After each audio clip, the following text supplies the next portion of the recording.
Bem, hoje nós vamos falar nessa aula sobre o átomo. Professor, mas de novo o átomo? Sim, de novo. O que nós vimos na aula anterior, na verdade, é toda a ideia, toda a filosofia associada ao átomo. Nós vimos lá da onde surge essa ideia. Agora nós vamos dar um pulo de mais ou menos uns 200 anos depois do Dalton, e nós vamos ter que entender como é o átomo que nós usamos hoje, como que ele funciona hoje. Eu não vou me prender a como chegamos até aqui, porque lá no segundo ano de ensino médio vocês vão ter essa aula. Então aqui no momento o que vocês entenderem é que lá atrás surgiu o Dalton, pensou no átomo, vários outros químicos e físicos estudaram sobre os átomos e chegamos até o que nós temos hoje. E o que nós temos hoje, professor? Hoje nós temos que o átomo é a menor partícula estável da natureza. Quer dizer que ele não é divisível? Mentira, ele é divisível. Nós temos aí a fissão e a fusão nuclear para provar isso. Além do que, se a gente falasse que ele era a menor partícula divisível da natureza, nós esqueceríamos das partículas que compõem o átomo. Ah, professor, então por que não falamos delas? Porque elas não são estáveis. Então a definição do átomo é menor partícula divisível e estável, ou seja, consegue se manter. Isto posto, você precisa entender que o átomo ele é composto de 3 partículas que nós vamos chamar de partículas elementares. Essas partículas são quem? Os prótons, os nêutrons e os elétrons. Por que elas são chamadas de partículas elementares? Porque são elas que compõem o átomo em si. Nós vamos entender que o átomo ele é dividido em 2 grandes partes, né? O núcleo e a eletroesfera.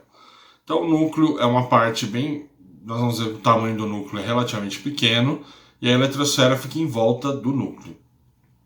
Dentro do núcleo nós só temos nêutrons e prótons. E na eletroesfera nós só temos elétrons.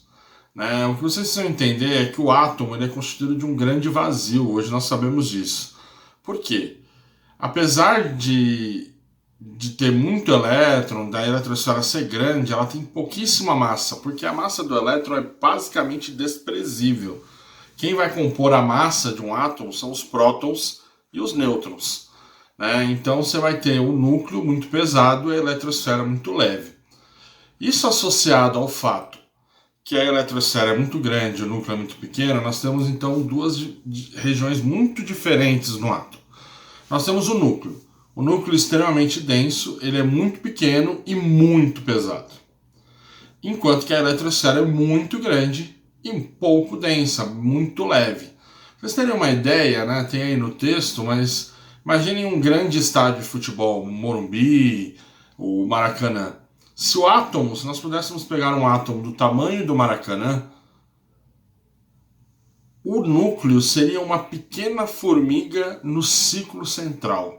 Então percebam, toda essa grandeza de um estádio e só o núcleo é uma formiguinha. Só que essa formiguinha teria 99,9% do peso. Então é extremamente denso. Por isso que quando a gente rompe, quando a gente fissura um núcleo, gera tanta energia como podemos ver no caso das bombas atômicas. Porque é muita matéria num pouco espaço. Você precisa entender também que essas partículas têm cargas elétricas, porque vocês vão ver depois, lá no segundo ano, que o átomo tem sua natureza eletrônica, elétrica, e nós temos então 3 tipos de partículas, 3 tipos de carga. O próton é carga positiva, o elétron é carga negativa, e o nêutron, como o próprio nome diz, carga neutra. A função do nêutron é neutralizar a carga do núcleo. Então, apesar de ele ser composto de partículas positivas, o núcleo não é inteiramente positivo.